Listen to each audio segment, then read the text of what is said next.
Ah, Lane! Did you hear what I was playing, Lane? I didn't think it polite to listen, sir. Oh, well, I'm sorry for that, for your sake. Yes. I don't play accurately. Anyone can play accurately.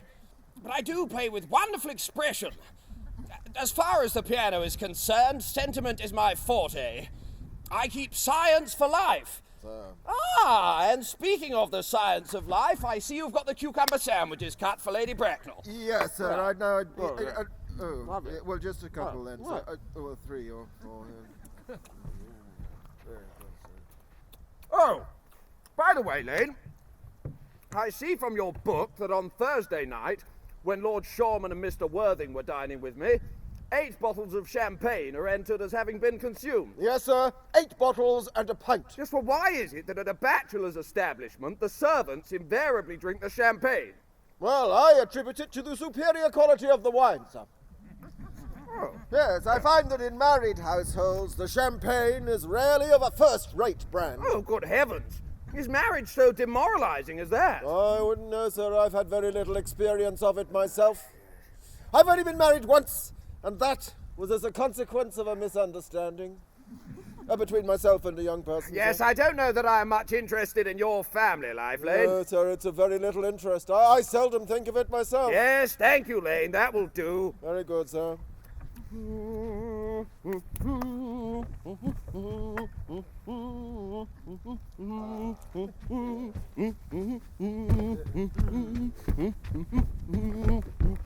Mr. Ernest Worthing. Oh, hello, Ernest. What on earth are you doing? I'm doing the Turkey Trot, Ernest. Well, you look perfectly ridiculous. Oh, everyone's doing it. Keep up. Look, come on. Follow me. Start on your right. And it's step, hop, right, left, round, then round. Step, hop, right, left. Yes, that's it. There we go. What brings you up to town? Oh, pleasure, pleasure. What else should bring one anywhere? Eating as usual, I see, Algy. Well, I believe it is customary in good society to take some slight refreshment at 5 o'clock. Well, yes, that's it. Now round. There we go. Where have you been since last Thursday? In the country. And what on earth do you do there? When one's in town, one amuses oneself. Ugh. When one's in the country, one amuses other people. It's excessively boring. And who are the people you amuse? Oh, neighbours. Oh, got nice neighbours in your part of Shropshire. Perfectly horrid. Never speak to one of them. Oh, how immensely you must amuse them. Oh, by the way, Shropshire is your county, is it not? What? Shropshire? Yes, of course. Hello? Why all the cups? Why cucumber sandwiches? Why such reckless extravagance in one so young? Who's coming to tea? Oh, merely Aunt Augusta and Gwendolen. How perfectly delightful. Yes, that is all very well, but I don't quite think Aunt Augusta will approve of your being here. And what makes you say that? Oh, my dear fellow, the way you flirt with Gwendolen is perfectly disgraceful. It is almost as bad as the way Gwendolen flirts with you. I am in love with Gwendolen. I've come up to town expressly to propose to her. I thought you'd come up for pleasure.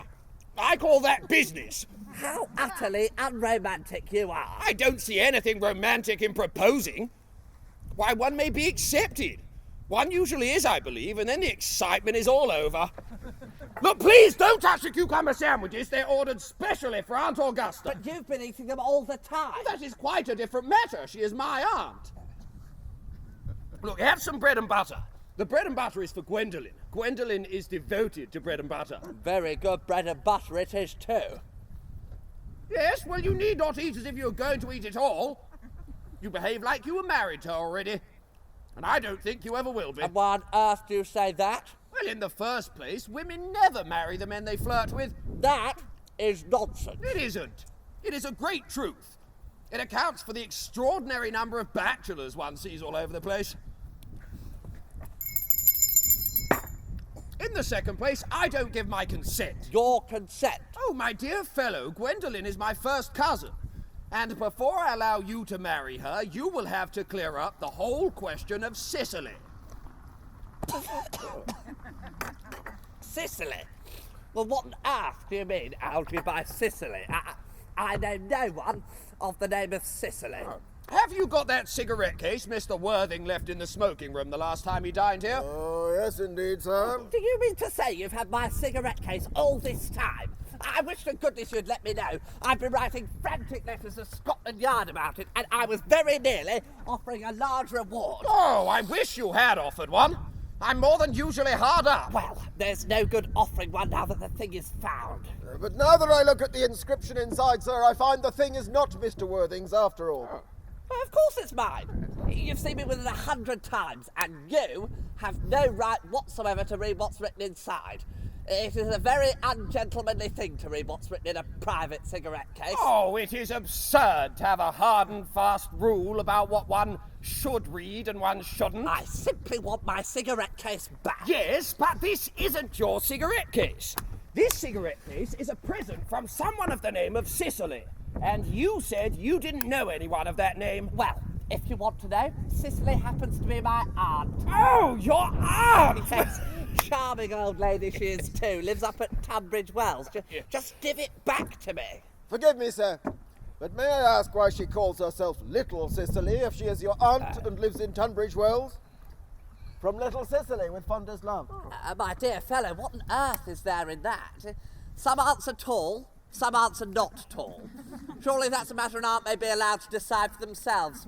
You seem to think every aunt should be exactly like your aunt, which is absurd. Oh, for heaven's sake, give me my cigarette case back. But why does your aunt call you her uncle? From Little Cecily, with fondest love, to dearest Uncle Jack. Your name isn't Jack at all. It is Ernest. It isn't Ernest. It is Jack. Well, you have always told me it was Ernest.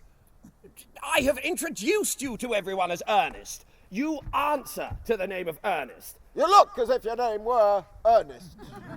Oh, if you don't mind me saying so, sir. He is the most earnest-looking person I ever saw in my life. It is perfectly absurd, him saying his name isn't Ernest. It's on his cards. I have one of them here.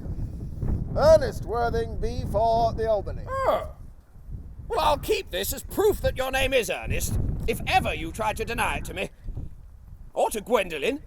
Or to anyone else. Well, my name is Ernest in town and Jack in the country. And the cigarette case was given to me in the country.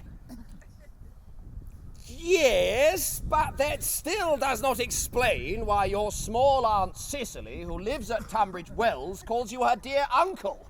Oh, come, old boy. You would much better have the thing out at once. Algy, you talk exactly as if you were a dentist. It is very vulgar to speak as a dentist when one is not a dentist. Yes, it gives a false impression. Oh! Because a dentist, you see, makes an impression when he's doing... Yes, thank you, Lane. Yes, very good, sir. I know the drill. Now, go on. Tell me the whole thing. I have always suspected you of being a confirmed and secret bunburyist, and I am quite sure of it now. What on earth do you mean? I'll reveal to you the meaning of that incomparable expression as soon as you are kind enough to tell me why you are Ernest in town and Jack in the country. Well, give me my cigarette case first. Here it is. Now, produce your explanation, and pray, make it improbable. My dear fellow, there is nothing improbable about my explanation at all. In fact, it's perfectly ordinary. Old Mr. Thomas Cardew, who adopted me when I was a little boy, made me, in his will, guardian to his granddaughter, Miss Cecily Cardew. Now, Cecily, who addresses me as her uncle out of motives of respect that you could not possibly appreciate, lives at my place in the country under the charge of her admirable governess, Miss Prism. And where is that place in the country, by the way? That is nothing to you, dear boy. You're not going to be invited. I may tell you candidly that the place is not in Shropshire. Oh, I'd suspected that, my dear fellow. I have bunburyed all over Shropshire on 2 separate occasions. Now, go on. Why are you Ernest in town and Jack in the country? My dear Algy, I don't know whether you'll be able to understand my real motives. You're hardly serious enough. When one is placed in the position of guardian, it becomes one's duty to adopt a very high moral tone on all subjects. Now, as a high moral tone can hardly be said to conduce to either one's health or one's happiness, in order to get up to town whenever I choose, I have pretended to have a younger brother of the name of Ernest, who lives at the Albany and gets into the most dreadful scrapes. That, my dear Algie, is the whole truth. Pure and simple. Oh, the truth is rarely pure and never simple. Modern life would be very tedious if it were either. And modern literature a complete impossibility. That wouldn't be at all a bad thing. No, I was quite right in saying you were a bunburyist. You know, you are one of the most advanced bunburyists I know. What on earth do you mean by a bunburyist? Well, you have invented a very useful younger brother called Ernest, so that you may be able to come up to town whenever you like. I have invented a permanent invalid called Bunbury, so that I can pop off down to the country whenever I choose. Oh, Bunbury is perfectly invaluable. Well, if it wasn't for Bunbury's bad health, for instance, I wouldn't be able to dine with you at Willis's tonight. I haven't asked you to dine with me anywhere tonight. I know! You are perfectly childish about sending out invitations. It's very foolish of you. Nothing annoys people more than not receiving invitations. You had much better dine with your Aunt Augusta. I haven't the slightest intention of doing anything of the kind. Well, now that I know you to be a bunburyist, I want to talk to you about bunburying. I want to tell you the rules. I am not a bunburyist at all. If Gwendolen accepts me, I think I'll kill off my brother. Indeed, I think I'll kill him in any case. Cecily is a little too much interested in him, and I strongly advise you to do the same with your invalid friend, who has the absurd name. Nothing will induce me to part with Bunbury. And if you ever get married, which seems to me extremely problematic, you will want to know Bunbury. A man who marries without knowing Bunbury has a very tedious time of it. That is nonsense. If I marry a charming girl like Gwendolen, and she is the only girl I ever saw that I would marry, I certainly won't want to know Bunbury. Oh, well then your wife will. Oh, my dear fellow, you don't seem to understand that in marriage, three's company and two's none. Oh, for heaven's sake, don't try to be cynical. It is perfectly easy to be cynical. Oh, my dear boy, it isn't easy to be anything nowadays. There's such a lot of beastly competition about. Oh, well that must be Aunt Augusta. Only creditors or relatives ever bring in that Wagnerian manner. Now, if I can get her out of the way for 5 minutes so that you can have an opportunity of proposing to Gwendolen, may I dine with you at Willis's tonight? I suppose so, if you want to. Good chap, yes. A Lady Bracknell and a Miss Fairfax. Good afternoon, dear Algernon. I trust you're behaving very well. Oh, I'm feeling very well, Aunt Augusta. It's not quite the same thing. In fact, the two things rarely go together. Won't you sit here, Gwendolen? Thank you, Mamma. I'm quite comfortable where I am. You'll sit here, Gwendolen. Yes, Mamma. Now I'll have a cup of tea Certainly, Aunt Augusta. and one of those nice cucumber sandwiches you promised me.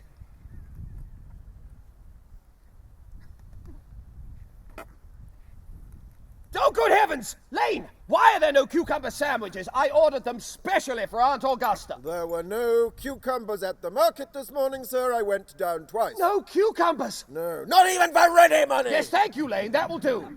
Very good, sir. I am greatly distressed, Aunt Augusta, about there being no cucumbers, not even for ready money. It really makes no matter. Algernon, I've quite a treat in store for you tonight. I'm going to sit you next to Mary Farquhar. Oh, how lovely! But I am afraid I shall have to give up the pleasure of dining with you tonight after all. Well, I hope not, Algernon. It'll put my table completely out. Lord Bracknell would have to dine upstairs. Fortunately, he's accustomed to that. It is a great bore, and I need hardly say, a terrible disappointment to me. But the fact of the matter is, I have just received a telegram to say that my poor friend Bunbury is very ill again. They seem to think I should be with him. It's very strange. This Mr. Bunbury seems to suffer from curiously bad health. Oh, poor Bunbury is a dreadful invalid. Well, I think it's high time, Algernon, that this Mr. Bunbury made up his mind whether he was going to live or die. This shilly-shallying with the question is absurd. nor do I in any way approve of this modern sympathy with invalids. I consider it morbid. Illness of any kind is hardly a thing to be encouraged in others. Perhaps you'd be kind enough to ask this, Mr. Bunbury, from me, not to have a relapse on Saturday, when I should be holding a soiree, and I rely on you to arrange the music for me. I will talk to Bunbury, Aunt Augusta, and I think I can promise you he'll be all right by Saturday. So, if you would like to kindly follow me into the next room, I'll show you the musical program I've drawn up for you. You will accompany me, Gwendolen. Certainly, Mamma.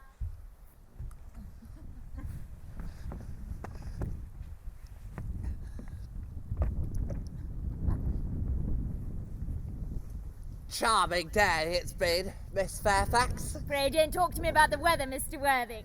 Whenever people talk to me about the weather, I always feel quite certain that they mean something else. And that makes me so nervous. Well, I do mean something else. I thought so. In fact, I'm never wrong. And I would like to be able to take advantage of Lady Bracknell's temporary absence. Well, I certainly advise you to do so. Miss Fairfax, ever since I met you, I have admired you more than any girl I ever met. Since I met you. Yes, I'm quite well aware of the fact, Mr. Worthing. And I often wish that in public, at any rate, you had been more demonstrative. For me, you've always had an irresistible fascination. Even before I met you, I was far from indifferent to you. We live, as I hope you know, Mr. Worthing, in an age of ideals. And my ideal has always been to love someone of the name of Ernest. There's something in that name that inspires absolute confidence. From the moment Algie first mentioned to me he had a friend called Ernest, I knew I was destined to love you. Oh, darling, you don't know how happy you've made me. My own Ernest. But you don't mean to say that you couldn't love me if my name wasn't Ernest. But your name is Ernest. Yes, I know it is. But supposing it was something else, you don't mean to say you couldn't love me then? You mean a metaphysical speculation? Personally, darling, to speak quite candidly, I don't much care for the name of Ernest. I don't think the name suits me at all. It suits you perfectly. Oh, it's a divine name. It has a music all of its own. It produces vibrations. I must say, I think there are much nicer names. I think Jack, for example, a perfectly charming name. Jack? No, there's very little music in the name Jack, if any at all, indeed. It does not thrill. It produces absolutely no vibrations. I have known several Jacks, and they all, without exception, have been more than usually plain. I pity any woman who is married to a Jack, for she will probably never know the entrancing pleasure of a single moment's solitude. No, the only really safe name is Ernest. Gwendolen, I must get christened at once. We must get married at once. There is no time to be lost. Married? Mr. Worthing? Well, surely you know that I love you, and you led me to believe, Miss Fairfax, that you were not entirely indifferent to me. Oh, I adore you. But you haven't proposed to me yet. Well, may I propose to you now? Oh, I think it would be an admirable opportunity. And to spare you any possible disappointment, Mr. Worthing, I think it only fair to tell you quite frankly beforehand I'm fully determined to accept you. Oh, dear Gwendolen. Yes, Mr. Worthing? Well, what have you got to say to me? Well, you know what I've got to say to you. Yes, but you don't say it.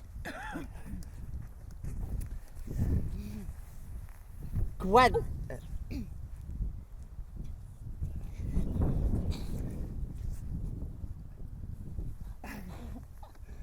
Got it cool. Sorry.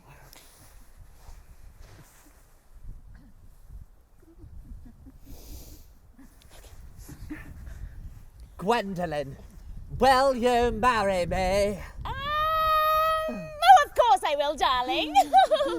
Oh, what wonderfully blue eyes you have. They're quite blue. Oh, I hope you will always look at me like that, especially when other people are present. Mr. Worthing, rise, sir, from this semi-recumbent posture. It's most indecorous. Mamma, I must beg you to retire. This is no place for you. Besides, Mr. Worthing is not quite finished yet. Finished what, may I ask? I am engaged to Mr. Worthing, Mamma. You are nothing of the kind. When you do become engaged, I, or your father, should his health permit him, will inform you of the fact. You'll wait for me below in the Bentley. But Mamma! Benters! Yes, Mamma. You can take a seat, Mr. Worthing. Thank you, Lady Bracknell. I prefer standing.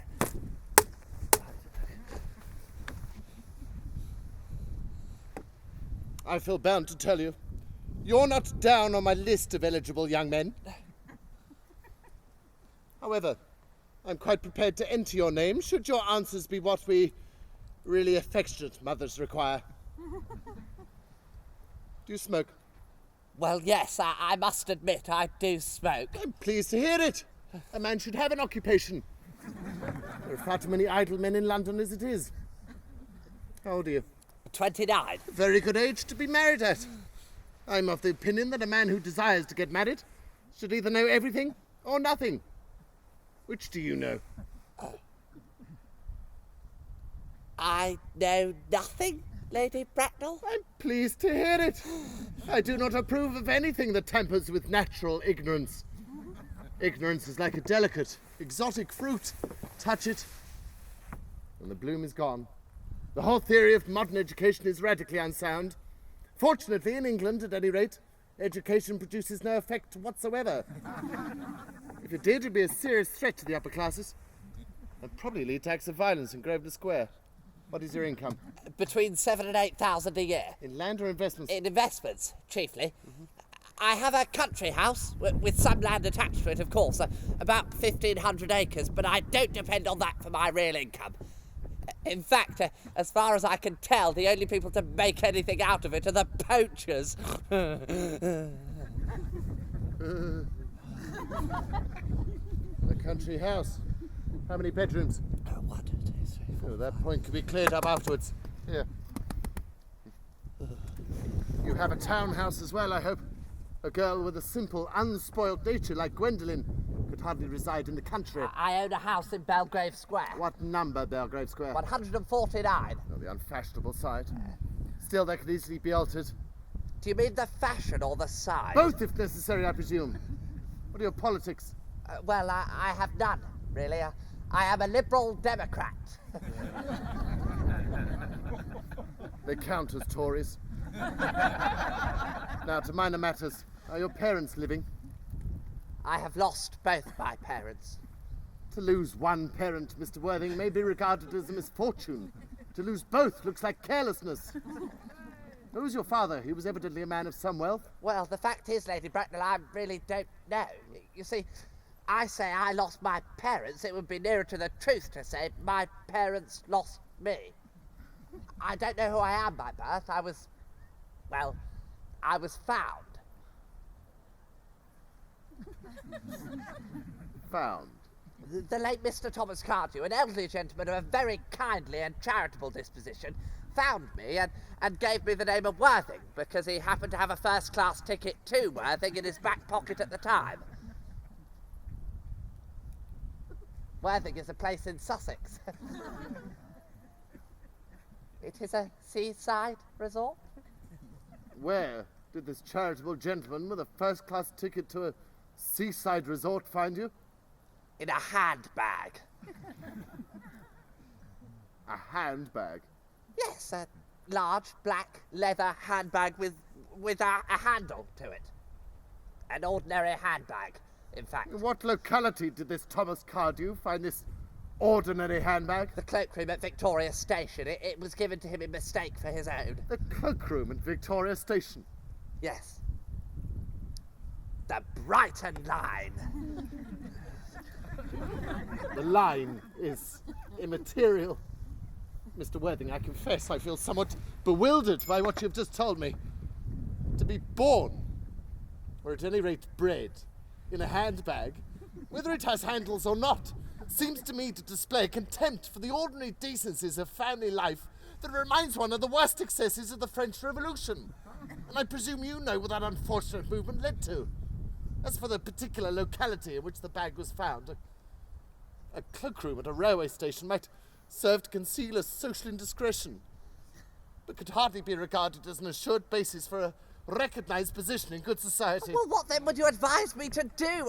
I need hardly say I would do anything in the world to ensure Gwendolen's happiness. I would advise you, Mr. Worthing, to try and acquire some relations as soon as possible, and to make a definite effort to produce at any rate one parent of either sex before the season is quite over. But I don't see how I can do that. I can produce the handbag at any moment. It's in my potting shed back home. I really think that should satisfy you, Lady Bracknell. Me? What has it to do with me? You could hardly imagine that I and Lord Bracknell would dream of allowing our only daughter, a girl, brought up with the utmost care, to marry into a cloakroom and form an alliance with a parcel. Good day, Mr. Worthing. Good day.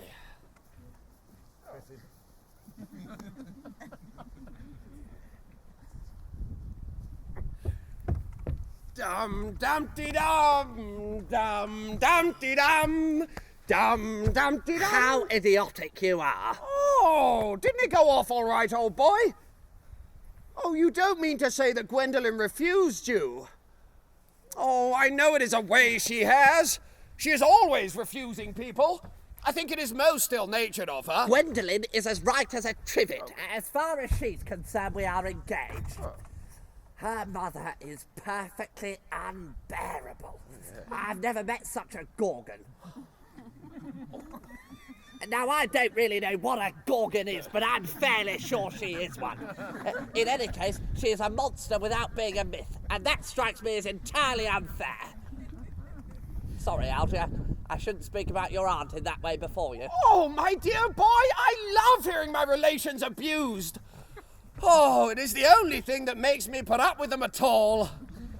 Relations are simply a tedious pack of people that haven't got the remotest knowledge of how to live, nor the smallest inkling about when to die. That is nonsense. It isn't. Well, I won't argue about the matter. You always want to argue about things. Oh, well, that is exactly what things were originally made for. Upon my word, if I thought that, I'd shoot myself. You don't think there's any chance of Gwendolen becoming like her mother in about 150 years, do you, Algie? All women become like their mothers. That is their tragedy. No man does. That's his. Is that clever? Oh, it is perfectly phrased. And quite as true as any observation in civilized life should be. I am sick to death of cleverness. Everybody is clever nowadays. You can't go anywhere without bumping into clever people. The thing is becoming an absolute public nuisance. I wish to goodness we still had a few fools left. Oh, we have. Well, I should very much like to meet them. What do they talk about? The fools? Oh, the clever people, of course. What fools? By the way, did you tell Gwendolen the truth about your being Ernest in town and Jack in the country? My dear fellow, the truth isn't the sort of thing one tells a nice, sweet, refined girl such as Gwendolen. What extraordinary ideas you have about how to behave to a woman. Oh, the only way to behave to a woman is to make love to her if she is pretty, and to someone else if she is plain. That is nonsense. And did you tell her about your brother? About the profligate Ernest? Oh, by the end of the week I shall have got rid of him. Oh. I'll say he died in Paris of apoplexy. Lots of people die of apoplexy quite suddenly, don't they?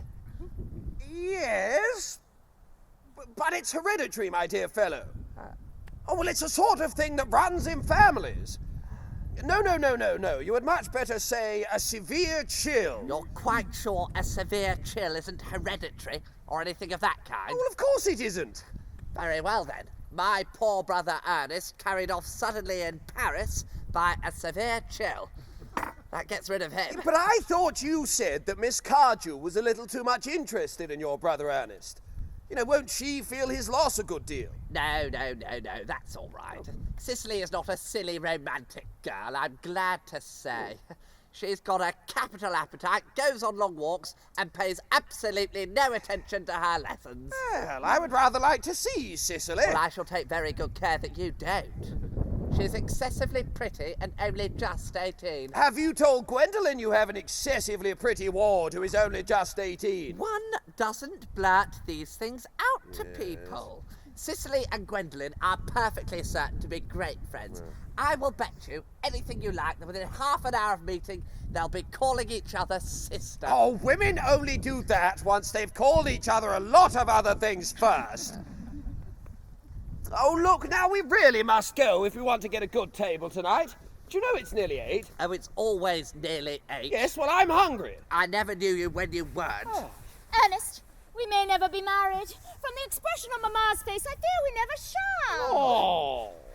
Algie, kindly turn your back. I have something very particular to say to Mr. Worthing. No, really, Gwendolen, I don't think I can allow this at all. Oh, Algie, you always adopt a strictly immoral attitude towards life, and you're not quite old enough to do that. Although Mamma may prevent us from becoming man and wife, and I may marry someone else, and marry often, nothing that she can possibly do can alter my eternal devotion to you. Dear Gwendolen. The story of your romantic origin, as related to me by Mamma with unpleasing comments, has naturally stirred the deeper fibres of my nature. Oh, your Christian name has an irresistible fascination. The simplicity of your character is exquisitely incomprehensible to me. Now, your address in town at the Albany I have. What is your address in the country? At the Manor House, Walton, Hertfordshire. There is a good postal service, I suppose. It may be necessary to do something drastic. But that, of course, will require serious consideration.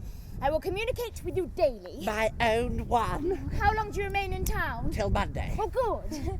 Algie, you may turn round now. Oh, thanks. Oh, You will let me see you at your Bentley, my own darling. certainly.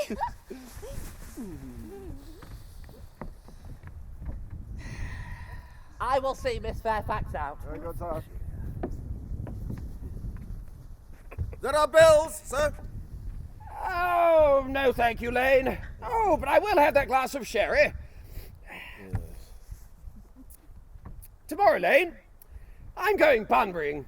Oh, very good, sir. I shan't be back until Monday morning. Oh, yes, sir. You can put up my dress clothes, my hat boxes, and all the Bunbury suits. Very good, sir. I hope tomorrow will be a fine day, Lane. It seldom is, sir. Oh, Lane, you are a perfect pessimist. I do my best to give satisfaction. Yes. There is a sensible, intellectual girl. The only girl I ever cared for in all my life. What on earth are you so amused at? Oh, I'm just a little anxious about poor Bunbury, that's all. If you don't take care, your friend Mr. Bunbury will get you into a very serious scrape someday. Oh, I love scrapes. They're the only things that are never serious. That is nonsense, Algie. You never talk anything but nonsense. Oh, well, nobody ever does.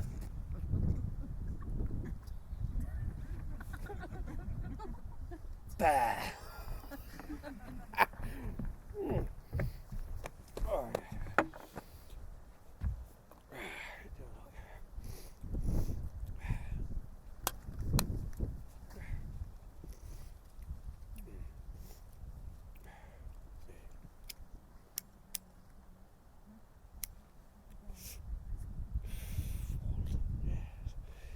Well, I'm off to Willis's for some grub. And it's time for you to get your refreshments too. There's some lovely chaps serving teas and coffees in there. I'll see you in 20.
German grammar's on the table. Pray open it at page 15.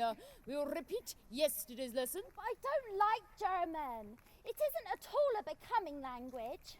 I know perfectly well that I look quite plain after my German lesson. Child, you know how anxious your guardian is that you should improve yourself in every way. Dear Uncle Jack is so very serious. I know no one who has a higher sense of duty and responsibility. I suppose that's why he often looks a little bored when we three are together. Cecily, I'm surprised at you. Idle merriment and triviality will be out of place in Mr. Worthing's conversation. And you must remember his constant anxiety about that unfortunate young man, his brother. I wish Uncle Jack would bring that unfortunate young man, his brother, down here sometime. Heaven forbid. I'm sure you would have a good influence over him, Miss Prism. I do not think that even I could produce an effect on a character that, according to his own brother's admission, is irretrievably weak and vacillating. Anyway, I'm not in favour of this modern mania for turning bad people into good people at a moment's notice. As a man sows, so shall he reap. Oh, Cecily, I wish you'd put away your diary. I don't know why you keep a diary at all. I keep a diary in order to enter all the wonderful secrets of my life. If I didn't, I would probably forget all about them.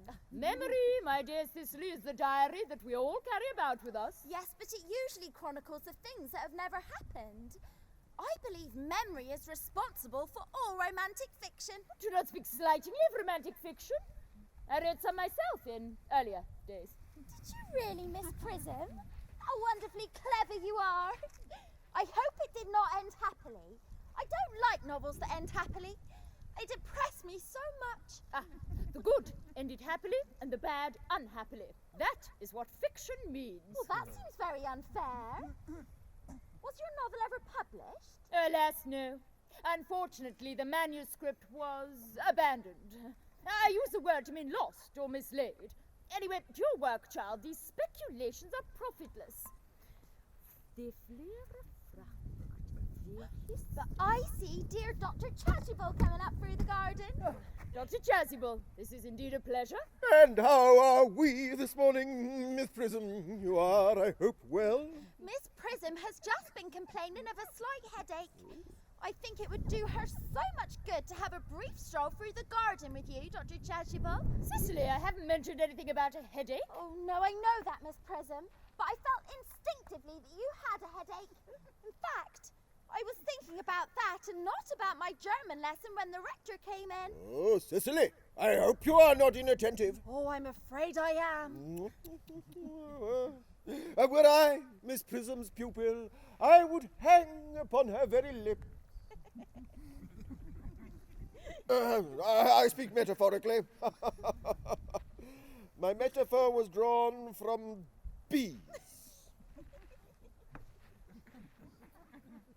Mr. Worthing, I take it, has not returned from town yet? We do not expect him till Monday afternoon. Ah, yes. Mr. Worthing usually likes to spend his Sundays in London. Although he is not one of those whose life is given solely to pleasure, as so we are led to believe that unfortunate young man, his brother's, seems to be. Well... Well, I shall not disturb Egeria and her pupil any longer. Egeria? My name is Letitia, Doctor. Oh, a classical allusion merely, drawn from the pagan authors.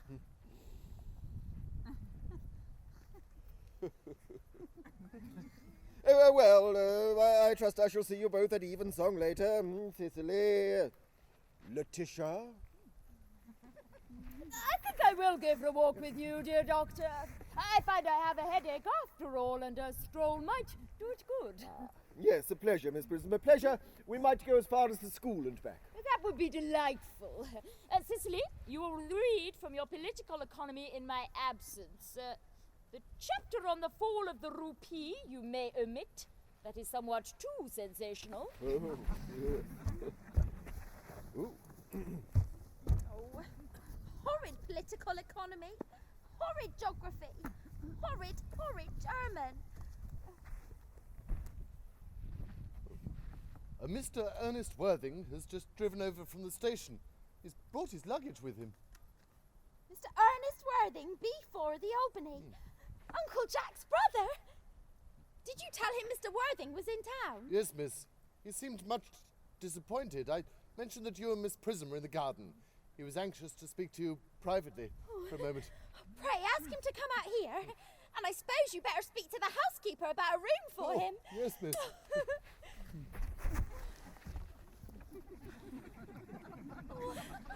I have never met any really wicked person before. I feel rather frightened. I'm so afraid he will look just like everyone else. He does. Oh, yes. Hello. You are my little cousin Cecily, I'm sure. Oh, you are under some strange mistake. I am not little. In fact, I believe I'm more than usually developed for my age. I am, however, your cousin Cecily. And you, I see from your card, are Uncle Jack's brother, my cousin Ernest. My wicked cousin Ernest. Oh, no, I am not really wicked at all, cousin Cecily. Look, you mustn't think that I am wicked. If you are not, then you have certainly been deceiving us all in a most inexcusable manner. I hope you have not been pretending to be wicked and really being good all the time. That would be hypocrisy. Oh, well, of course I have been rather reckless. I mean... I'm glad to hear it. In fact, now that you mention the subject, I have been very bad, in my own small way. Well, I'm not sure you should be quite so proud of it. I'm sure it must have been rather pleasant. Oh, it is much pleasanter being here with you. I don't understand how you're here at all. Uncle Jack won't be back until Monday afternoon. Oh, that is a great disappointment to me. I am obliged to go up by the first train on Monday morning, you see. Oh, I think you'd better wait until Uncle Jack arrives. I know he wants to speak to you. About your emigrating. About my what? You're emigrating. He's gone to buy your outfit for you. Oh, I certainly wouldn't let Jack buy my outfit. Oh, he has no taste in neckties at all. Oh, I don't think you'll require a necktie. Uncle Jack is sending you to Australia. Australia? Oh, I'd sooner die. Well, he said at dinner on Wednesday night that you would have to choose between this world, the next world, and Australia. Oh, well, the accounts I have received of Australia and the next world are not particularly encouraging. And no, this world is good enough for me, Cousin Cecily. Yes, but are you good enough for it? Oh, I'm afraid I'm not that. You see, that is why I want you to reform me.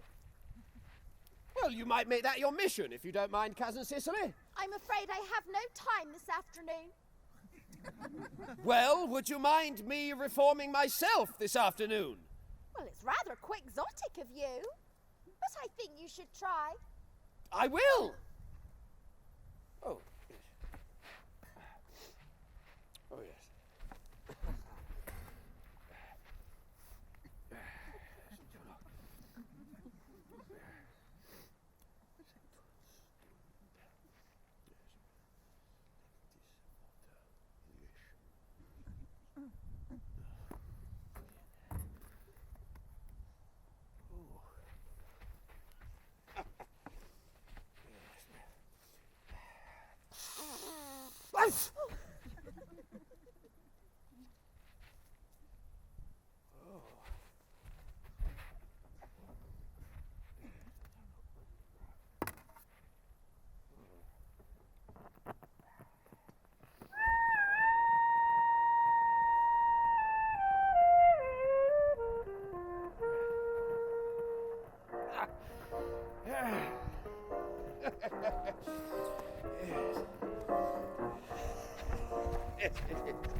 Yes, I think so. You're looking a little worse. Well, that's because I'm hungry.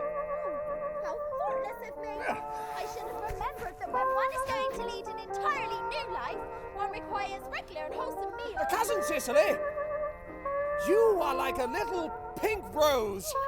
I don't think it can be right for you to talk to me like that. Miss Prism never said such things to me. Oh, then Miss Prism is short-sighted.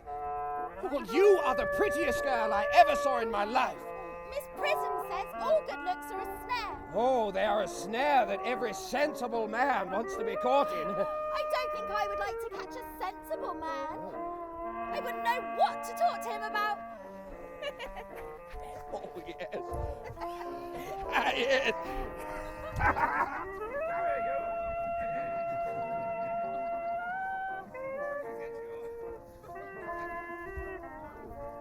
Where's Cecily? Perhaps she followed us to the school.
You should get married. You're too much alone, dear Dr. Chasuble. Well, the precept, as well as the practice of the primitive church, is distinctly against matrimony. That is obviously the reason why the primitive church has not lasted up to the present day. And what you do not seem to realize, dear Doctor, is that by persistently remaining single, a man converts himself into a permanent public temptation. Men should be more careful. This very celibacy leads weaker vessels astray. But is a man not equally attractive when married? No married man is ever attractive, except to his wife. And often, so I've been told, not even to her. But that depends on the intellectual sympathies of the woman. Ah, yes, indeed.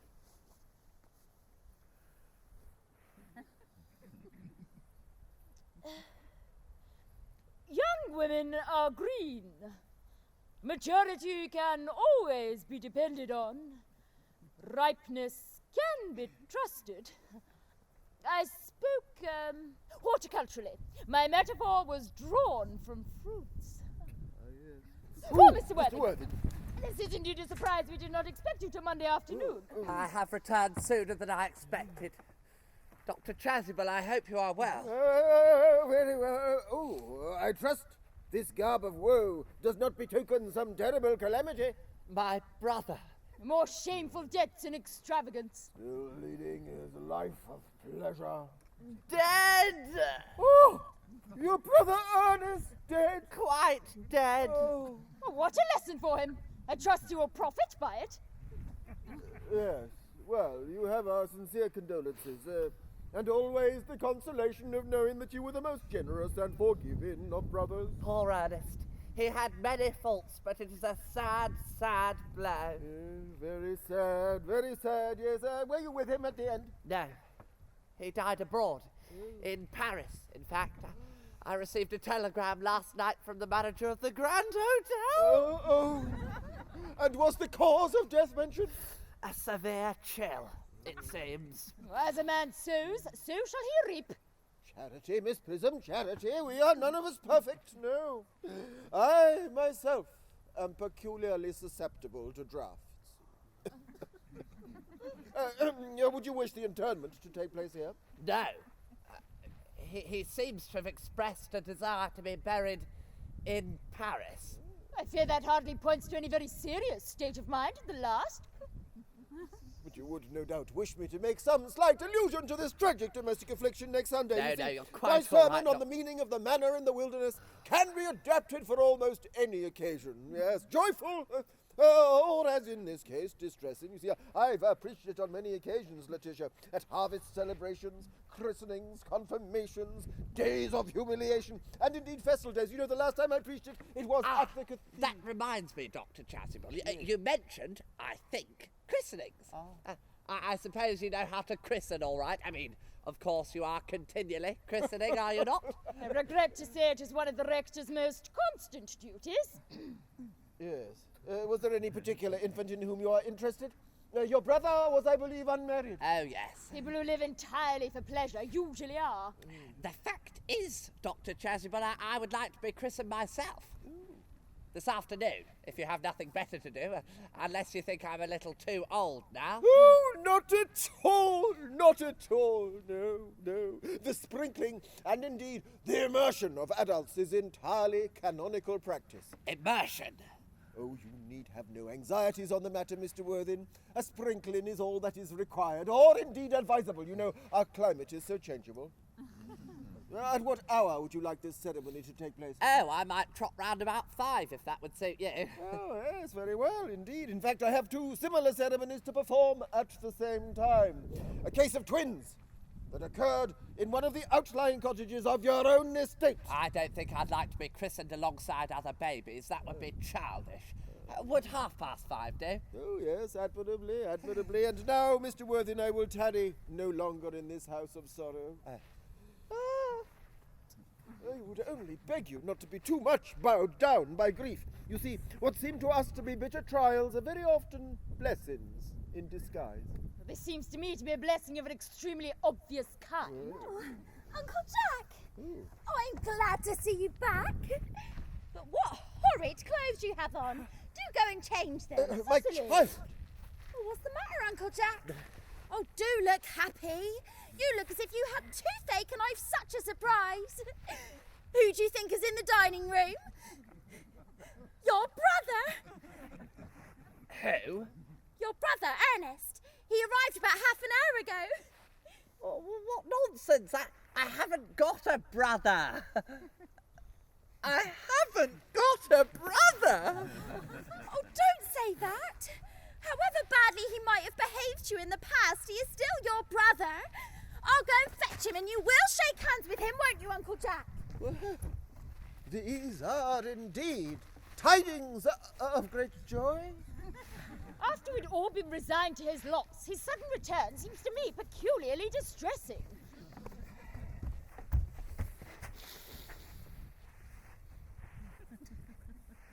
Good heavens! Brother Jack, I have come up from town to tell you that I am very sorry for all the trouble I've caused you, and that I intend to lead a better life in the future. Uncle Jack? You're not going to refuse your own brother's hand, are you? Nothing will induce me to take his hand. I find his coming down here disgraceful. He knows perfectly well why. Oh, Uncle Jack, do be nice. There is some good in everyone.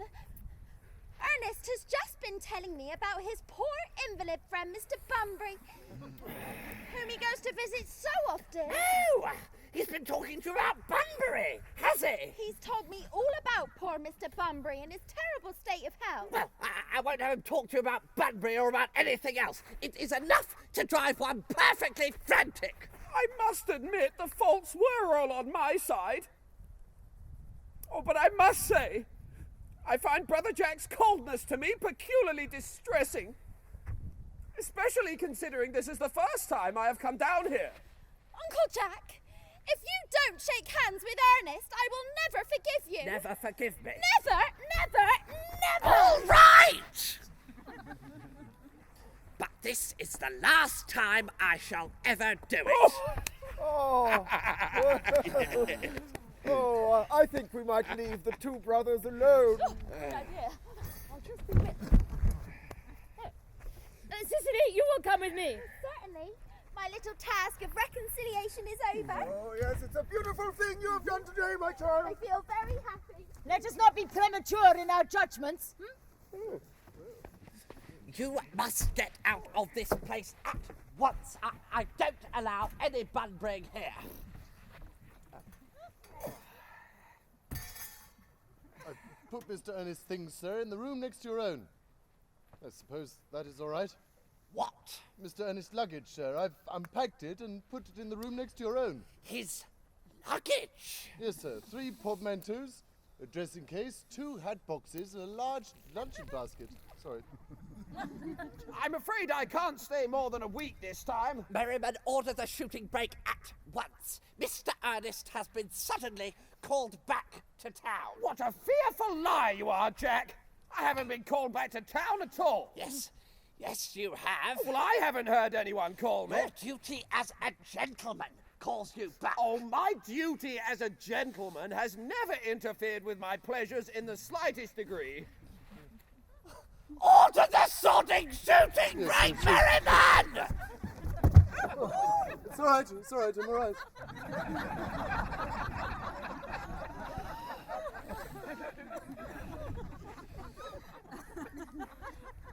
Well, I must say, Cecily is a darling. You are not to talk of Miss Cardew like that.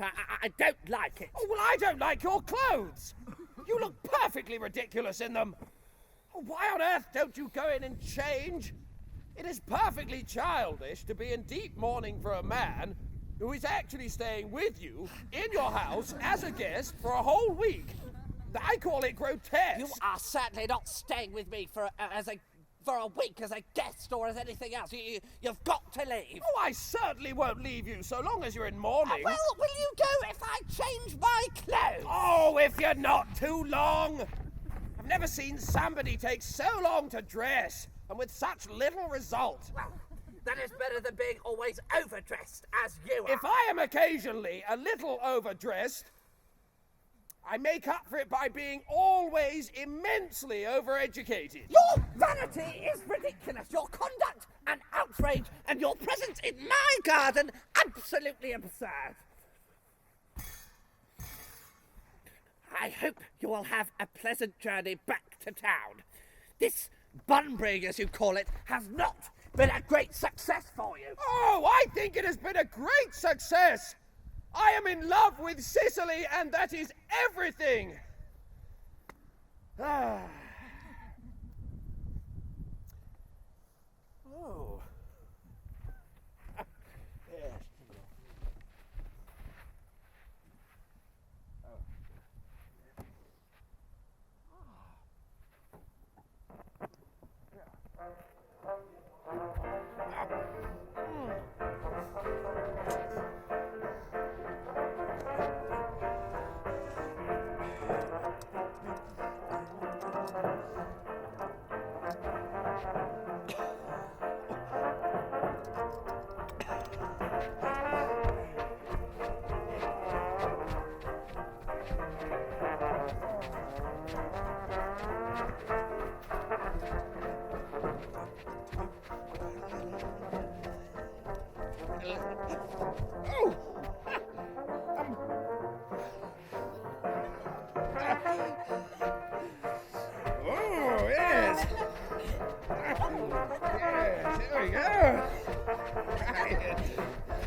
The shooting break is at the door, sir. Yes, well, it can wait for 5 minutes.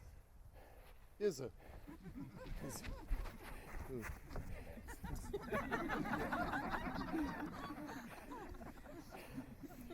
Cecily, I hope I shall not offend you if I state, oh, well, quite frankly and openly, that you seem to me to be the visible personification of absolute perfection.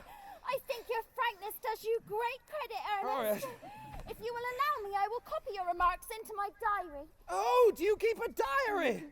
Oh, well, I'd give anything to look at it, may I? Oh, no. You see, it is simply a young girl's record of her own thoughts and impressions, and therefore meant for publication. When it does appear in volume form, I hope you shall order a copy. But pray, Ernest, don't stop. I delight in taking down from dictation. I have reached absolute perfection. You can go on, I'm quite ready for more. Don't cough, Ernest. When one is dictating, one should speak fluently and never cough. Besides, I don't know how to spell a cough. Cecily, from the moment I first looked upon your wonderful and incomparable beauty, I have dared to love you wildly, passionately, devotedly, hopelessly. Oh, I don't think you should say you love me hopelessly. That doesn't seem to make much sense, does it? Oh, Cecily! The shooting break is waiting, sir. Oh, well, tell it to come round next week at the same hour.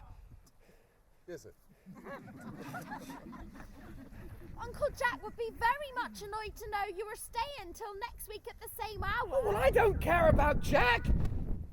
I don't care about anyone in the world but you. Oh, I love you, Cecily. You will marry me, won't you? Oh, you silly boy, of course I will.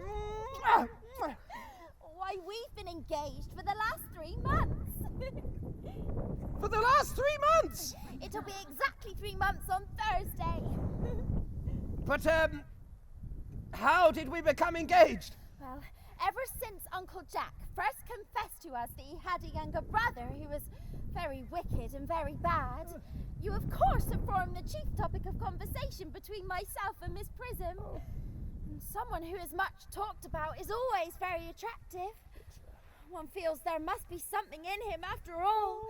Oh, I dare say it was foolish of me, but I fell in love with you, Ernest. Oh. And, when was the engagement actually settled? The 14th of February last. Worn out by your entire ignorance of my existence, I decided to end the matter once and for all. And after a long struggle with myself, I accepted you. And this is the bangle with the true lover's knot that I promised you always to wear. Oh, did I give you this? You've wonderfully good taste, Ernest. It's the excuse I've always given for your leading such a bad life. Oh, well, it's very pretty, isn't it? And this is the box in which I keep all your dear letters. Oh, my letters! Yes, but my own sweet, darling, loving little Cecily. I have never written you any letters. You need hardly remind me of that, Ernest. I remember only too well that I was forced to write your letters for you. Oh. I wrote always 3 times a week and sometimes oftener. Oh, well, do let me read them, Cecily. Oh, no. They would make you far too conceited. The 3 you wrote to me after I broke off our engagement are so beautiful and so badly spelled that even now I can hardly read them without crying a little.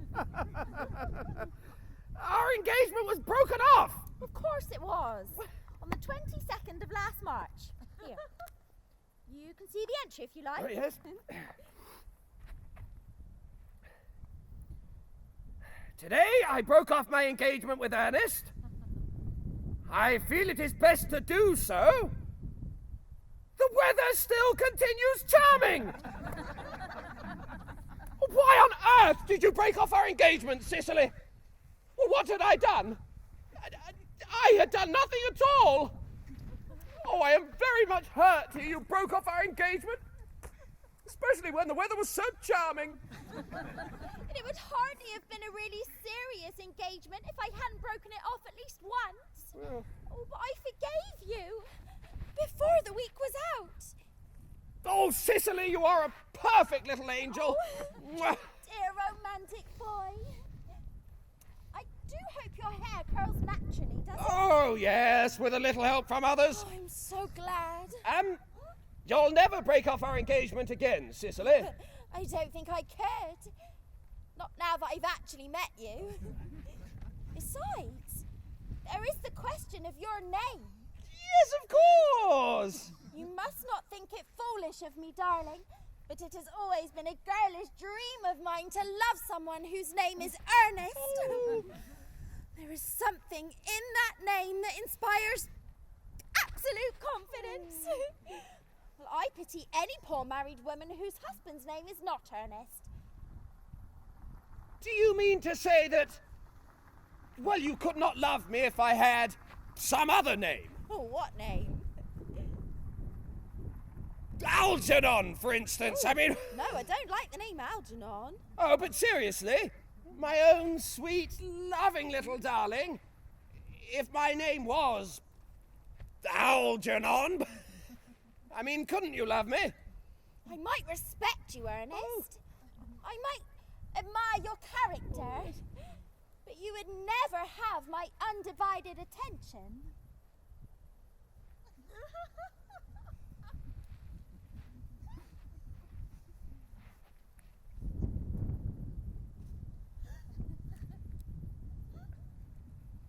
Your rector here is, I suppose, thoroughly experienced in all the practices of the rites and ceremonials of the church. Dr. Chasuble is the most learned man.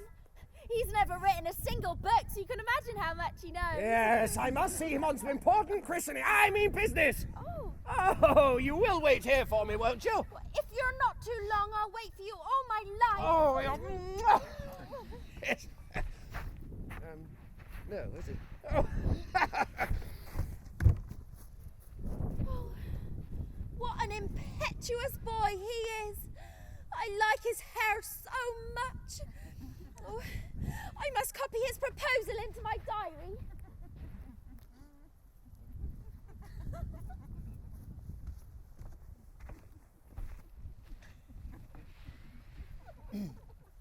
Miss Fairfax has just called to see Mr. Worthing on very important business.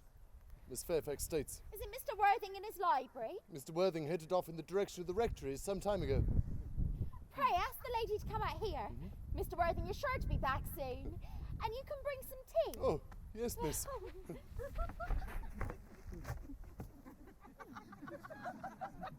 Miss Fairfax? I suppose one of the many good elderly women associated with Uncle Jack and his philanthropic work in London.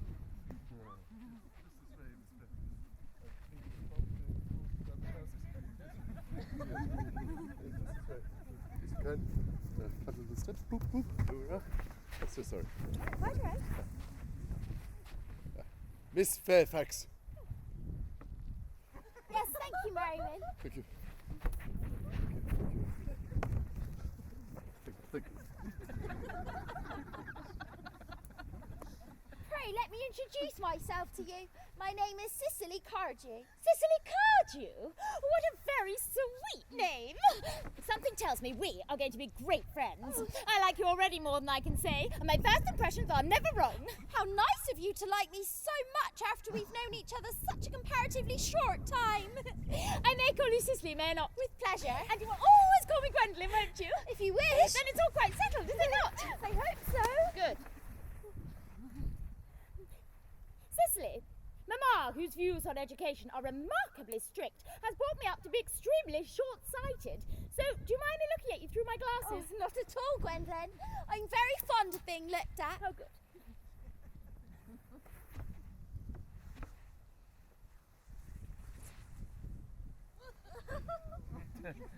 May I?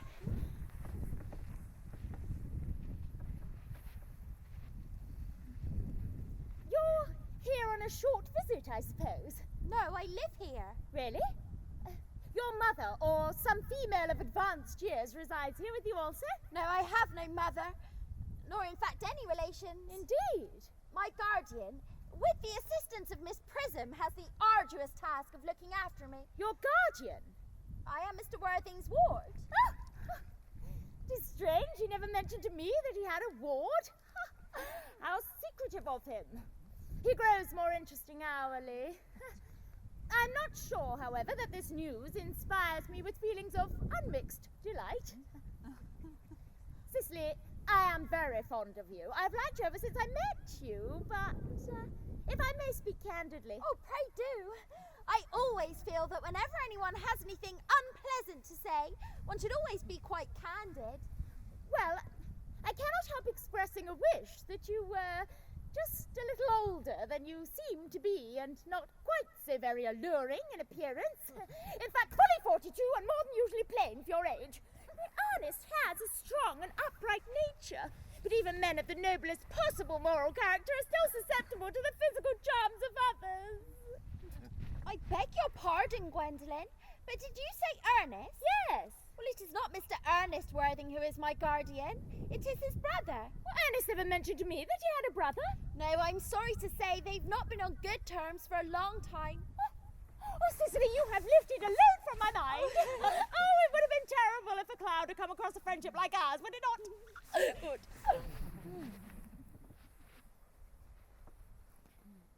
You are quite sure that it is not Mr. Ernest Worthing who is your guardian? Quite sure. In fact, I am going to be his. I beg your pardon. Oh, Gwendolen, there is no reason why I should make a secret of it to you.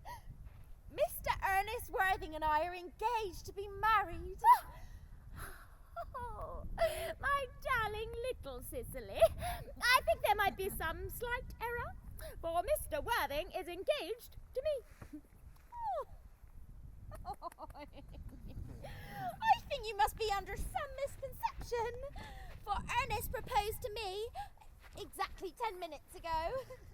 Oh, that is certainly very curious, for he asked me to be his wife yesterday afternoon at 5:30. I never travel without my diary. One should always have something sensational to read in the train. Well, I'm so sorry, Cecily, if it's been any disappointment to you, but you see, I have the prior claim. It would distress me more than I can tell you, my dear Gwendolen, if it caused you any mental or physical anguish, but, well, I feel bound to point out that since Ernest proposed to you, he has quite clearly changed his mind. If the poor fellow has been entrapped into any foolish promise, I shall consider it my duty to rescue him at once, and with a firm hand. Do you suggest, Miss Fairfax, that I entrapped Ernest into an engagement? How dare you! Whatever foolish entanglement my dear boy may have gotten into, I will never reproach him with it when we are married. Do you allude to me, Miss Cardew, as an entanglement? You are presumptuous. And on an occasion of this kind, it becomes more than a moral duty to speak one's mind. It becomes a pleasure. This is no time for wearing the shallow mask of manners. When I see a spade, I call it a spade. Well, I'm glad to say I've never seen a spade. It is obvious that our social spheres are widely different. Oh, you go!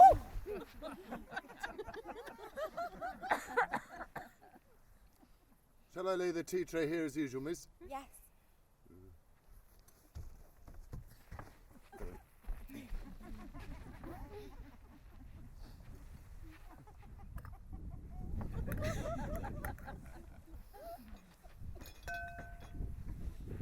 Are there any interesting walks in the vicinity, Miss Cardew? Oh, yes, a great many. From the top of one of the hills, one can see 5 counties.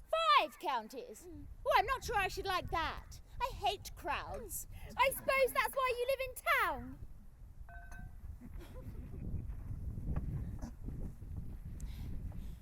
Quite a well-kept garden, this is, Miss Cardew. I'm so glad you like it, Miss Fairfax. I had no idea there were any flowers in the country. Flowers are as common here, Miss Fairfax, as people are in London. Personally, I can't understand how anybody can exist in the country, if anybody who is anybody does. The country always bores me to death. Tea, Miss Fairfax. Oh, yes, please.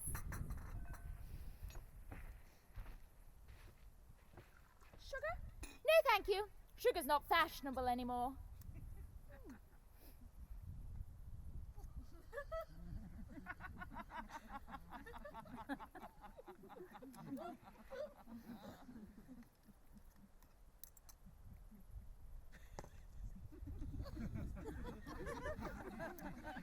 Cake or bread and butter? Bread and butter, please. Cake is rarely seen at the best houses nowadays.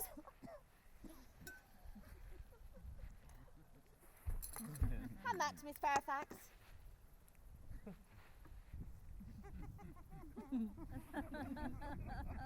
You have filled my tea with lumps of sugar. And though I asked most distinctly for bread and butter, you have given me cake. Miss Cardew, I am known for the gentleness of my disposition and the extraordinary sweetness of my nature, but I warn you, Miss Cardew, you may go too far. To save my poor, sweet, innocent, trusting boy from the machinations of any other woman, there are no lengths to which I would not go. From the moment I saw you, I distrusted you. I felt that you were false and deceitful. I am never deceived in such matters. My first impressions are invariably right. It seems to be, Miss Fairfax, that I am trespassing on your valuable time. Merriman, see Miss Fairfax out. Just this way. Ernest! My own Ernest. Gwendolen, darling. A moment. Are you engaged to be married to this young lady? To dear little Cecily? Well, of course not. What could have put such an idea into your pretty little head? Well, thank you. You may. I knew there must have been some misunderstanding, Miss Fairfax. The gentleman whose arm is currently round your waist is my guardian, Mr. Jack Worthing. I beg your pardon. This is Uncle Jack. Jack! Oh, here is Ernest. Oh, my own love. A moment, Ernest. May I ask if you're engaged to be married to this young lady? To what young lady? Algie? Oh, good heavens, Gwendolen! Yes, to good heavens, Gwendolen. Oh. Oh, of course not. Oh, what could have put such an idea into your pretty little head? Thank you, you may. Oh. I felt there might be some slight error, Miss Cardew. The man that is now embracing you is my cousin, Mr. Algernon Moncrief. Algernon Moncrief. You are called Algernon.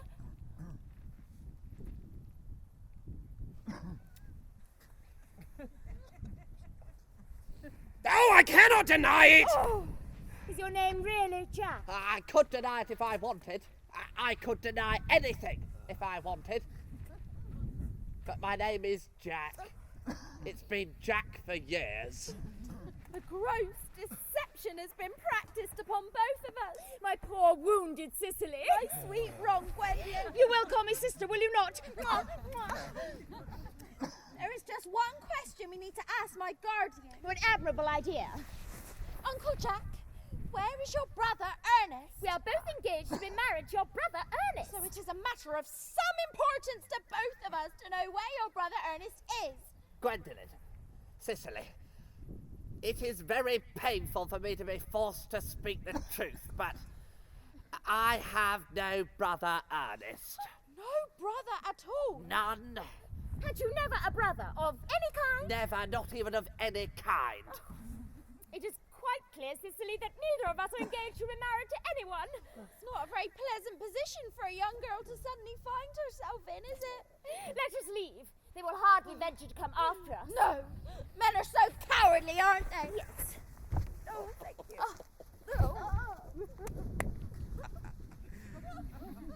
This ghastly state of things is what you call bunburying, I suppose. Oh, yes. And what a wonderful Bunbury it is, too. You know, the most wonderful Bunbury I have ever had in my whole life. Well, you've no right whatsoever to bunbury here. Oh, that is absurd. One has a right to Bunbury wherever one chooses. Every serious Bunburyist knows that. Serious bunburyist?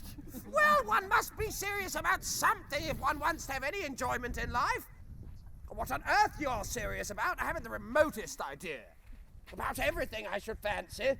You have such an absolutely trivial nature. The only small satisfaction I have in the whole of this wretched business is that your friend Bunbury is quite exploded. You won't be able to run off down to the country quite as often as you used to, dear Algie.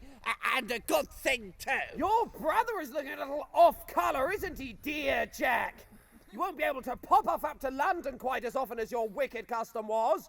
And not a bad thing either. And as for your conduct towards Miss Cardew, I must say, you're taking in a simple, innocent girl such as that is quite inexcusable, to say nothing of the fact that she is my ward. Oh, I can see no possible defence at all for your deceiving a clever, thoroughly experienced young lady like Miss Fairfax.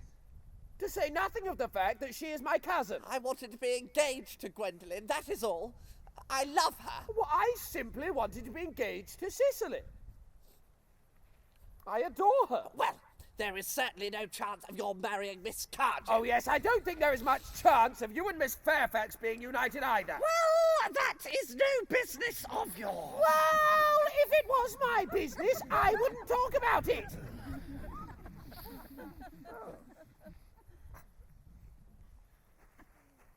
How you can sit there calmly eating muffins when we're in this horrible trouble I can't make out. You seem to me to be perfectly heartless. Oh, well, I can't eat muffins in an agitated manner.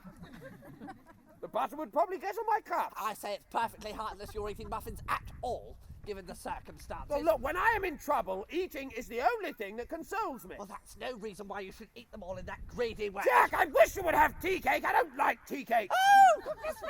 I suppose a man may eat his own muffins in his own garden. You just said it was perfectly heartless to eat muffins. I said it was perfectly heartless of you under the circumstances. That is quite a different thing. Oh, well, that may be. But the muffins are the same. Algie, I wish to goodness you would go. I can't do that. I have just made arrangements with Dr. Chasuble to be christened at 6:15 under the name of Ernest. My dear fellow, the sooner you get that nonsense out of your head, the better. I made arrangements this morning with Dr. Chasuble to be christened myself at 5:30, and I naturally will take the name of Ernest. Gwendolen would wish it. Well, we can't both be christened Ernest. That's absurd. I have a perfect right to be christened. There is no evidence at all that I've ever been christened by anybody. It's entirely different in your case. You have been christened already. Oh, but I haven't been christened for years. But you have been christened. That's the important point. Oh, quite so. So I know my constitution can stand it. If you're not sure about your ever having been christened, oh, I must say, I think it rather dangerous you venturing on it now. It might make you very unwell. You can hardly have forgotten that someone very closely connected with you was carried off this week in Paris by a severe chill. Yes, but you said yourself that a severe chill was not hereditary. No, it usedn't to be, I know. But I dare say it is now. You know, science is always making wonderful improvements in things. No. That is nonsense. You are always talking nonsense. Jack, you had the muffins again! I wish you wouldn't! But I hate tea cake! Why on earth do you allow tea cake to be served up for your guests? What ideas of hospitality you have! Algie, I have already asked you to go. I don't want you here. Why won't you go? Because I haven't finished my tea yet.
hurt us. What effrontery!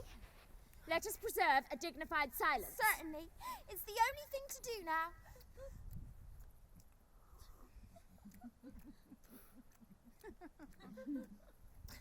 This dignified silence seems to produce an unpleasant effect. Most distasteful one. But we will not be the first to speak. Certainly not. Mr. Moncrief, kindly answer me the following question. Why did you pretend to be my guardian's brother? Well, in order that I might have an opportunity of meeting you. That certainly seems a satisfactory explanation, does it not? Yes, dear, if you can believe him. I don't. But it does not affect the wonderful beauty of his answer. Oh, true. In matters of grave importance, style, not sincerity, is the vital thing. Oh. Mr. Worthing, I have something very particular to ask you, and much depends on your reply. What explanation can you give to me for pretending to have a brother? Or was it in order that you might have the opportunity of coming up to town to visit me as often as possible? Can you doubt it, Miss Fairfax? I have the gravest doubts upon the subject, but I intend to crush them. Well, their answers appear to be quite satisfactory. Especially Mr. Worthing's. His seems to have the stamp of truth upon it. I am more than content with what Mr. Moncrief said. His voice alone inspires absolute credulity. Then you think we should forgive them? No. There are principles at stake that one cannot surrender. Oh, true, I'd forgotten. Which of us should tell them? The task is not a pleasant one. Could we not both speak at the same time? Oh, an excellent idea. I nearly always speak at the same time as other people. Will you take the time for me? Certainly. Your Christian names are still an insuperable barrier. That is all. Our Christian names? Oh, is that all? But we're going to be christened this afternoon. For my sake, you're prepared to do this terrible thing. I am. To please me, you're ready to face this fearful ordeal. I am. Oh, how absurd to talk of the equality of the sexes. Where questions of self-sacrifice are concerned, men are infinitely beyond us. Yes, we are. They have moments of physical courage which we women know absolutely nothing. We do. Oh, darling. Oh, darling. And this calls for a dance. Oh, yes, go on, Alice. Does everyone know the Machichi? Oh, well, it's a bit old, but I'll give it a go.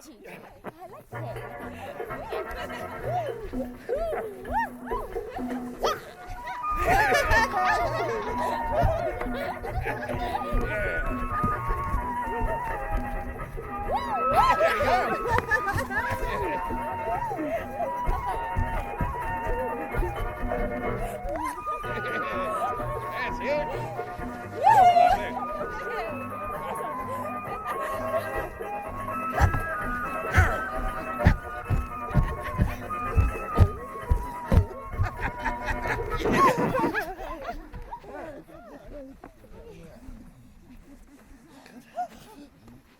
Good heavens! Gwendolen, what does this mean? Merely that I am engaged to be married to Mr. Worthing, Mamma. Come here, immediately. Hesitation of any kind is a sign of mental decay in the young and a physical weakness in the old.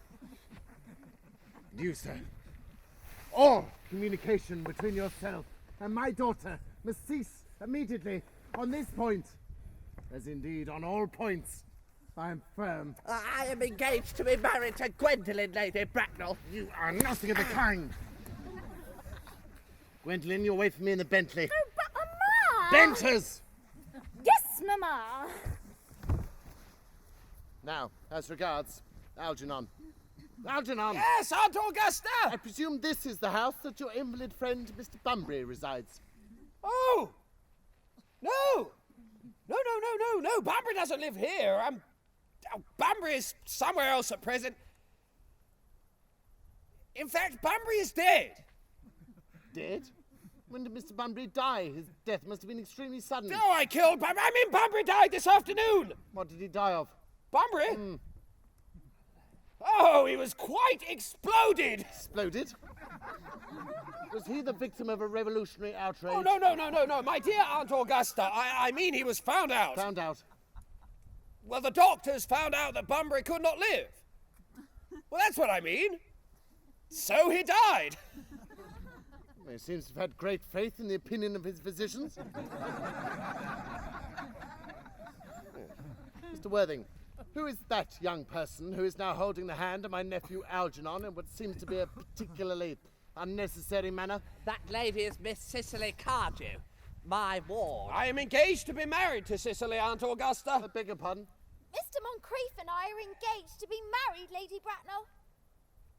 I do not know whether there is anything peculiarly exciting in the air of this particular part of Hertfordshire, but the number of engagements that go on seem to me considerably above the proper average that statistics have laid down for our guidance.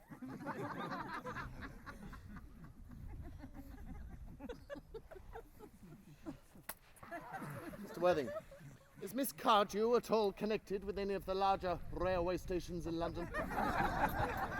Miss Cardew is the granddaughter of the late Mr. Thomas Cardew of 149 Belgrave Square, London, Gervais Park, Dorking, and the Sporran, Fifeshire. Well, 3 addresses inspire confidence in tradespeople.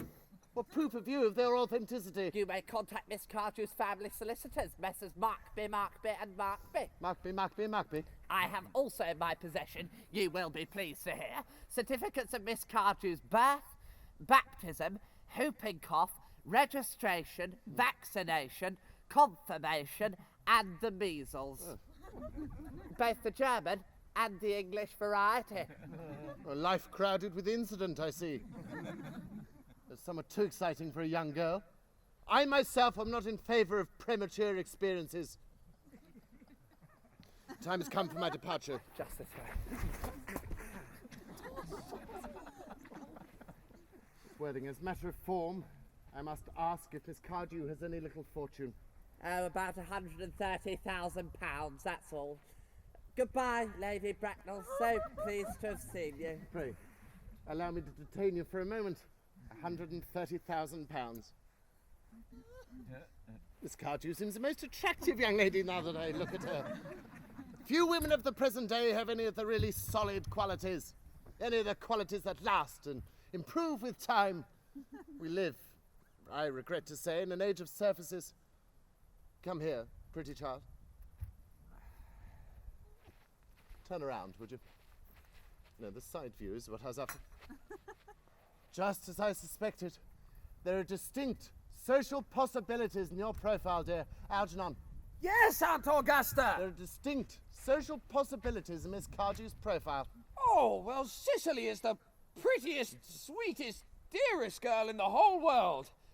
Then I don't give tuppence about social possibilities. Never speak disrespectfully of society, Algernon. Only people who can't get into it do that. Oh, that is wonderful advice, Aunt Augusta. I'll be sure to pass it on. It's of no use to me. You know, Algy has only his debts to depend upon.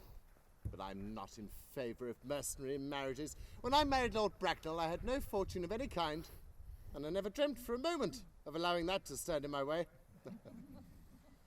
Well, I suppose I must give my consent. Oh, thank you, Aunt Augusta. Cecily, you may kiss me. Thank you, Lady Bracknell. Well, you may call me Aunt Augusta for the future. Thank you, Aunt Augusta. I suggest the marriage takes place as soon as possible. Oh, thank you, Aunt Augusta. I'm not in favour of long engagements. It gives people the opportunity of finding out each other's character before they're married, which I think is never advisable. I beg your pardon for interrupting you, Lady Bracknell, but I am afraid that this engagement is entirely out of the question. I am Miss Cardew's guardian, and she cannot marry without my consent until she comes of age. Now, that consent I absolutely decline to give. Upon what grounds, may I ask? Algernon is an extremely, I may say, ostentatiously eligible young man. He has nothing, but he looks everything. What more could one desire? It pains me very much to have to speak to you frankly about your nephew, Lady Bracknell, but the fact is I do not approve at all of his moral character. I suspect him of being untruthful. Untruthful? Impossible! He went to Eton! I fear if there can be no possible doubt upon the matter. This afternoon, during my temporary absence in London on an important question of romance, he succeeded in obtaining admission to my household by the false pretense of being my brother. Now, under an assumed name, he succeeded in the course of the afternoon in alienating the affections of my only ward. He subsequently stayed to tea, where he devoured every single muffin. He's a bad egg. Oh, it is absurd to divide people into good and bad. People are either charming or tedious. And what makes his conduct all the more heartless is that he was perfectly well aware from the first that I have no brother. That I never have had a brother, and that I've no intention of ever having a brother, not even of any kind. I distinctly told him so yesterday afternoon.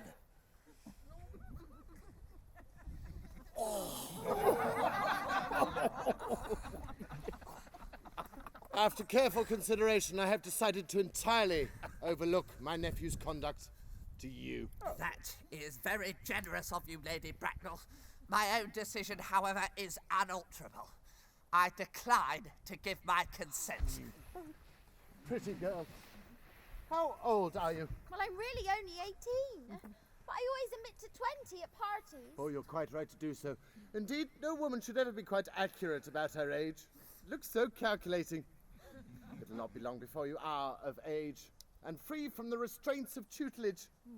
So I don't think your guardian's consent is, after all, a matter of any importance. I'm sorry for interrupting you again, Lady Bracknell, but I feel bound to tell you that according to the terms of her grandfather's will, Miss Cardew does not legally come of age until she is 35. 35!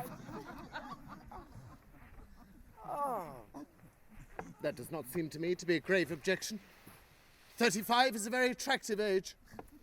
Indeed, London society is full of women of the very highest birth who have, of their own free will, remained 35 for years.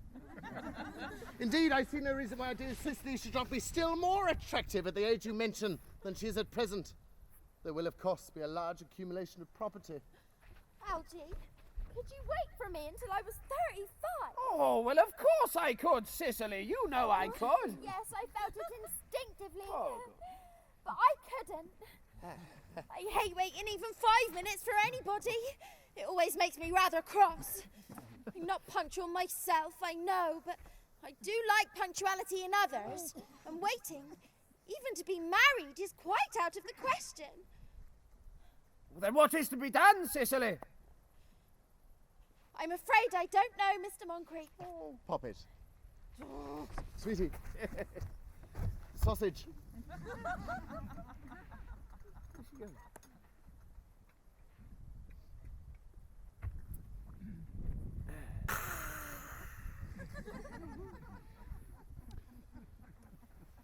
Mr. Worthing, as Miss Cardew states quite positively that she cannot wait until she is 35, a remark which I feel bound to say seems to me to show a somewhat impatient nature.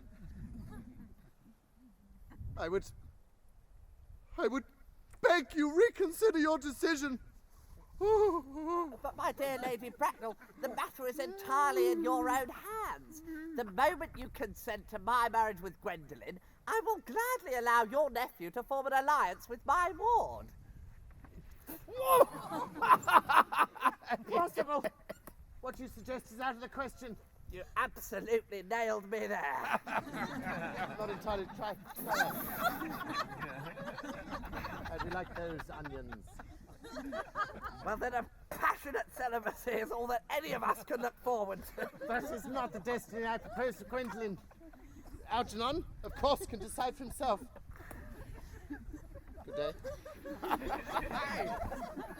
Well, they'll teach you, won't it? Everything is ready for the christenings. Christenings? Is that not somewhat premature? Both these... I feel bound to remark that Mr. Worthing appears to have chosen the total immersion option.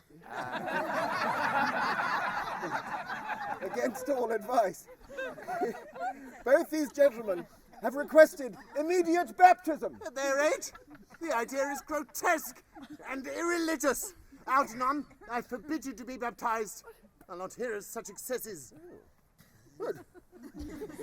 Am I to understand that there are to be no christenings at all this afternoon? No, apparently not. I don't think that as things are now, it would be of much practical value to either of us, Dr. Chasuble. Well, I'm very disappointed to hear such sentiments from you, Mr. Worthing.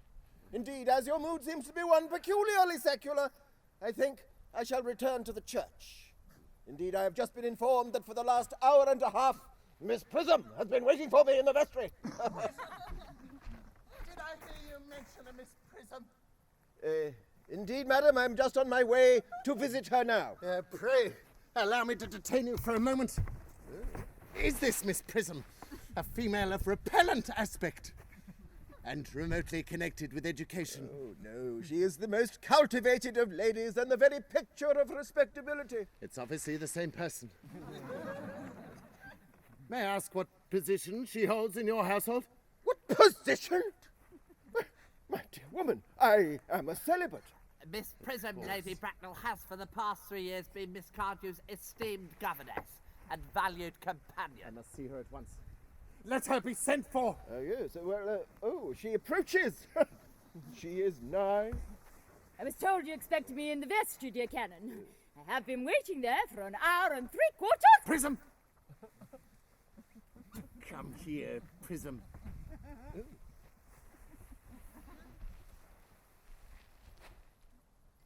Where's the baby? 28 years ago, Prism. You left Lord Bracknell's house, number 104, Upper Grosvenor Street, in charge of a perambulator that contained a baby of the male sex. You never returned. A few weeks later, through the elaborate investigations of the Metropolitan Police, the perambulator was discovered, standing by itself in a remote corner of Bayswater. It contained the manuscript of a novel of unusually revolting sentimentality. But the baby, Prism, was not there. Where is that baby? I beg for shame, Lady Bracknell, I do not know. I only wish I did. The plain facts of the case are these. On the morning of the day you mention, a day that'll be forever branded in my memory, I prepared as usual to take the baby out in its perambulator. I had with me also a somewhat old but capacious handbag in which I had intended to place a manuscript of a work of fiction I had written.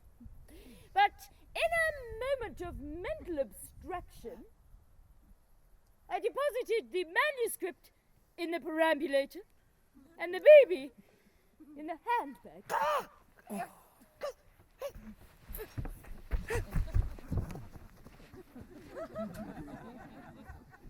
Where did you deposit the handbag? Please do not ask me, Lady Bracknell. This is a matter of no small importance to me. I left it in the cloakroom of one of the larger railway stations in London. What railway station? Victoria! The Brighton line! Oh, Don't touch me. Sorry. Oh, that poor baby.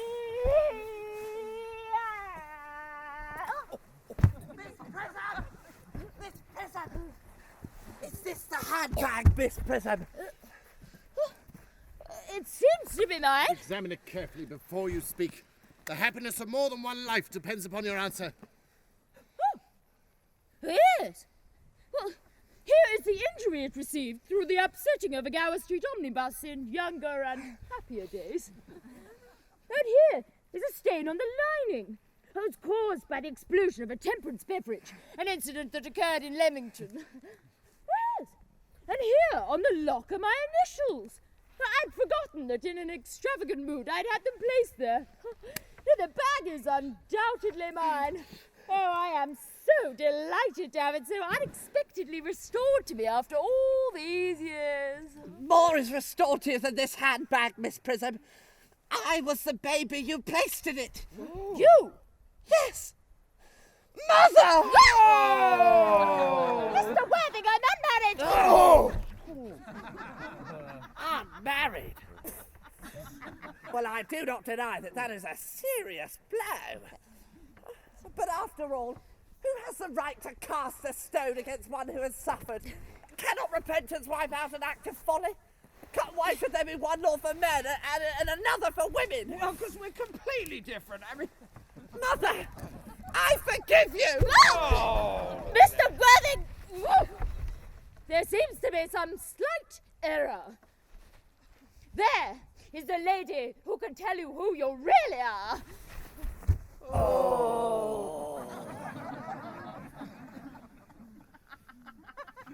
Mr. Worthing, the news I have to give you will not altogether please you. You are the eldest son of my late sister, Mrs. Moncrief, and consequently, Algernon's elder brother. Algy's elder brother? Well, then I have a brother after all! I always said I had a brother! Algy, you young scoundrel! You'll have to treat me with a bit more respect in future. You've never behaved to me like a brother in all my life. Oh, well, not up until today, old boy, I admit.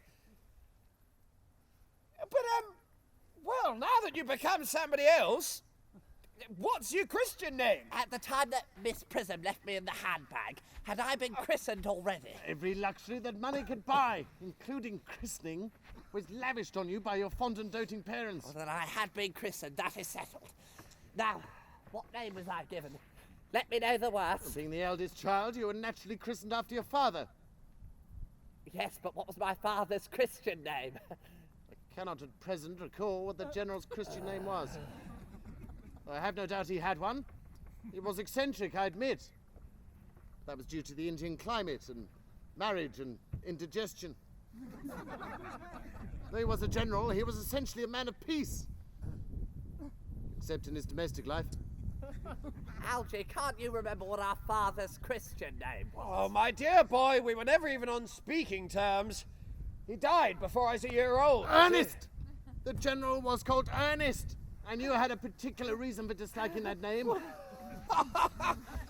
I found poor Gwendolen sitting all alone in the Bentley. Mama, I'm quite tired of waiting. Smack you.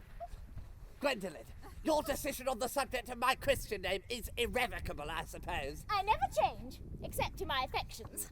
Well, didn't I always tell you my name was Ernest? I mean, it is Ernest after all. It naturally is Ernest. What are you saying? Well, Miss Prism is not simply Cecily's governess. She was my nanny. And left him in a handbag at Victoria Station.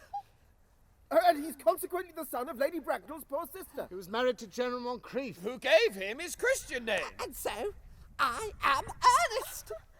Ernest. My very own Ernest. Oh, I knew from the first you could have no other name. Oh, isn't it a terrible thing for a man to find out that his whole life he's been telling nothing but the truth? Can you forgive me? Of course I can, for I feel you are sure to change. My own one. So does that not mean that you're Uncle Ernest's brother? Yes, I am. But I am still an Algernon. So I don't suppose you'll have me. You silly boy, of course I will. Oh, Cecily, you are a puzzle to me. Well, women are made to be loved, Algernon, not understood. Oh, yes. Oh, well, all we need now is my brother's consent. Ernest? How could I refuse? Oh, Cecily, at last! Gwendolen, at last. Nephews, you seem to be displaying signs of triviality. On the contrary, Aunt Augusta, I've now realised for the first time in my life the vital importance of being... Oh, well, this calls for a dance. Oh, goody. Here we go. Come on, There we go. That's it.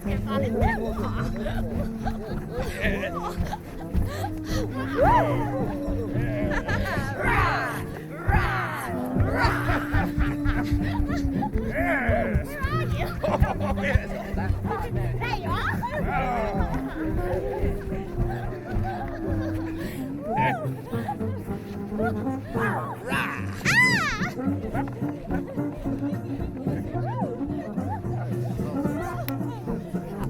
There he is.